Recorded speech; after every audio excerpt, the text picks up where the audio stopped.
I spoke to you last year when we were coaching. I sort of tried to look at getting yoga for rowers involved because it's the same thing. We put a program together and we had like 60 athletes, and one of our athletes' sisters lived in Oxford and did yoga, so we got her in for a few sessions and it was good. But like what you were saying from the schedule, not all our athletes could attend every session. So we realized like if one whole session is committed to yoga, then if that's one of only 3 or 4 sessions that they're doing that week, it's like, it was a bit of a waste. So we realized if they're only able to do 4, we don't really have enough time to do yoga then. So what you're saying about being able to do that around the outside, I think it's like... and I totally get that from being a coach because, you know, even from someone who, you know, at that point it was already like my whole life, like I was like totally into it.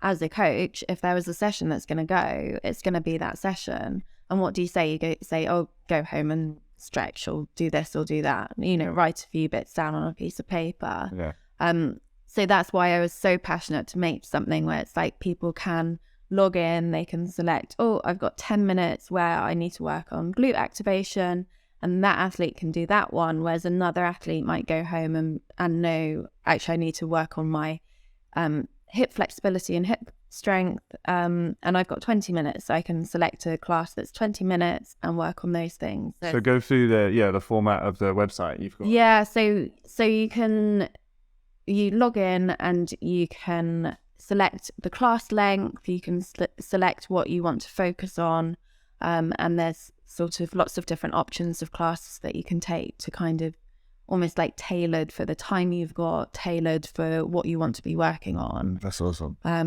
wish I had that when I was rowing. Yeah. I think with rowing, unfortunately, like the I guess on the guy's side, certainly like the macho-ness of it, that sort of every core or sort of yoga-based session would then eventually just turn into like, how long can you hold the plank for? Or like, how many press-ups or sit-ups can you do? And then you end up always just working the same big muscles, and you're never really doing the other stuff. I remember, like, again, probably under 23s was one of the first times we had like a proper, I think it was a doctor sat down with us and just got us to kind of put your fingers on your muscles here, and like don't be holding, you know, if you're holding your breath while you're doing it, you're into the wrong area and things like that. So yeah, I think to have, like you said, like to have the direction in front of you, to have that video is like so much of a different level than just a coach scribble, you know, do this exercise. And coaches are just so limited. Like if you're running, you know, for us, we were at college, so we only had a men's and a women's squad, and that was like 60 athletes. But if you're trying to like Upper Thames, it's got a junior men's squad, a junior girls squad, then you'll have like the senior men's and women's squad, then you'll have like the people who just do it for fun, and there's like so many different people, and there's so many different things to do, so much organization. It's so easy to get lost. But at the end of the day, like if you're just doing rowing for fun, or if you want to take it further, your body is your, you know, that's your business, and your health is how you make money eventually. And if you get to the top level, if that's how you're going to make your money, like, it's so important. It's just so overlooked. And I think exactly what you say, like, obviously it depends on the program. Like, you might have an amazing strength and conditioning coach that really does focus on your whole body, and you might not have any issues with your breathing. You might have your own mindfulness practices. Like, there are different ways to get these things. So I've trained in yoga, so I call it yoga, but a lot of it's just very basic. It's about non-linear movements or natural movements. It's about working with your breath, and it's about harnessing some kind of mindfulness or flow state activities. It is general things that do also transfer to everyone's everyday health.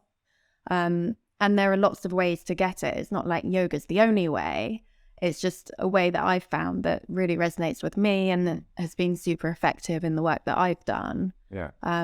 But yeah, like, it definitely, different clubs and different setups, there's different ways, different things they need. Exactly. And then you're able to specialize that. So even if you did have enough time to have a dedicated yoga class and every member could come, that's still going to be from start to finish a sort of a preset, something that's will be useful for everyone.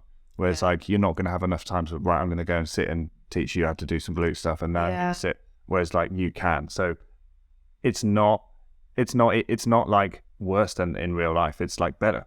Like it's not, people say like online learning or whatever, it's like not as good. But I would say like it's actually going to be way more beneficial. Oh yeah, there's so many benefits. There are so many benefits.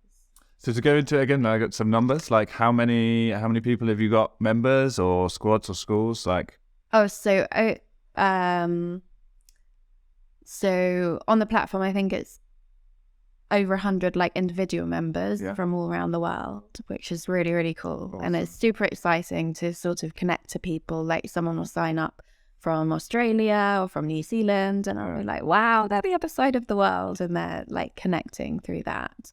So that's super cool. And also then meeting some people that have signed up, that like you never met before, and you kind of bumped into someone and they said, I'm signed up to your membership, and I've been doing your classes and all of this. Awesome. So that's a weird thing because they've heard you talking a lot. They like know you a bit more. Like we're getting this a bit more with the podcast now. I bet you are. Yeah. People will be like, oh yeah, I heard that story. Yeah. I think, I don't really know you, but you know me.